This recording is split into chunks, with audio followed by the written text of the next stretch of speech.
Hello and welcome to Closing the Door. Danny Larose joined alongside Max Trink, and Max, we're at Dore Park, and we're seeing the Doors lose for the first time in 2 full weeks. An 11-game win streak has come to an end at the hands of the Bourne Braves. A 5-3 loss for the Commodores, but there's one play in particular which really stands out. Happened in the 5th inning. It was a questionable home run call. At the time, the game was 1-0 Falmouth. This home run, tucked supposedly inside the foul pole, made it 1-1 and really took the sails out of the Doors. Yeah, that Judd Fabian 10 to 15 foot high foul ball that ended up getting called as a home run, changed the entire momentum for the entire game. Nick Nastrini did come back on and was very strong afterwards, but from that point, it seemed like the Commodores had their win taken out of their sails. It just really wasn't the same game from that point on.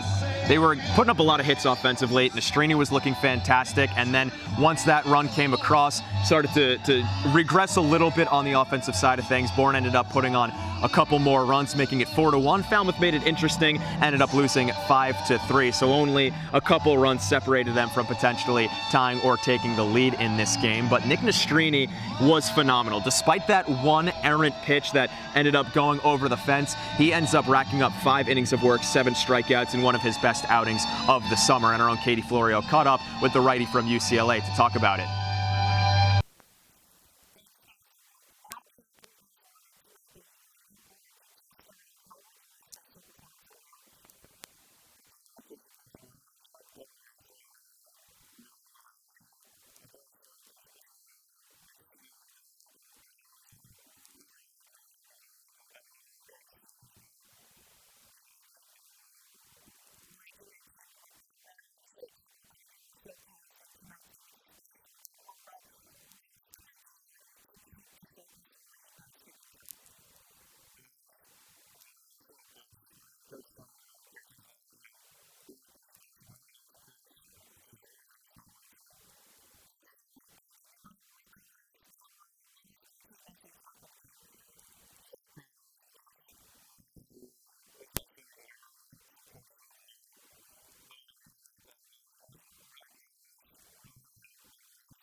Thank you, Katie and Nick. So, they harped on it as well. It seems to be the one thing that's lingering over this loss, is that really felt like it could have been the 12th win in a row until that call was made. But all of that aside, the loss aside, still an incredible win streak the Doors put together, and even the loss was a competitive, close ball game. Yeah, it really was. The hitting was there. Jackson Coots with that huge couple of RBIs, and it seemed like they were going to get back into it, but like we said, the momentum changed. But did talk to Jackson a little bit after the game. He said that his father coached with Trundy. They had an 11-game win streak at to it in 1995, and they ended up winning the championship that year. So let's see if maybe that's a little bit foreshadowing coming into the close of this regular season, heading into the postseason. Some optimism from the Coots family. As you mentioned, Jackson came up to the plate, 2 outs in the 8th inning with runners on base, ends up getting a 2 RBI single to make it 4-3. That's another thing about this win streak and about this ball game itself, the resiliency shown by the Doors. Even with a couple bad breaks falling their way, couple bad calls, seemed like everything was going against them,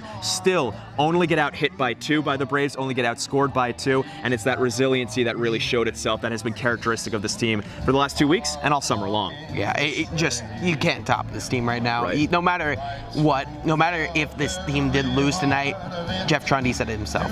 The team has so much resiliency. It's a brotherhood, and they need to just keep up that brotherhood, and they need to keep having fun, and that's the way that they're going to make a huge push heading into the postseason. The team will re-begin their push and try to get another win streak going tomorrow afternoon at Hyannis. First pitch at 12 p.m.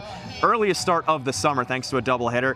It will be 12 p.m. at Hyannis and then home at Gov Fuller Field at 6 p.m. thanks to all the rainouts making a wacky schedule. So we will be broadcasting that ball game on YouTube live at 12 p.m. But that'll do it for this edition of Closing the Door. For Katie Florio and Maxwell Trink, I'm Danny Larose saying so long, and we'll see you tomorrow at McKean Park in Hyannis.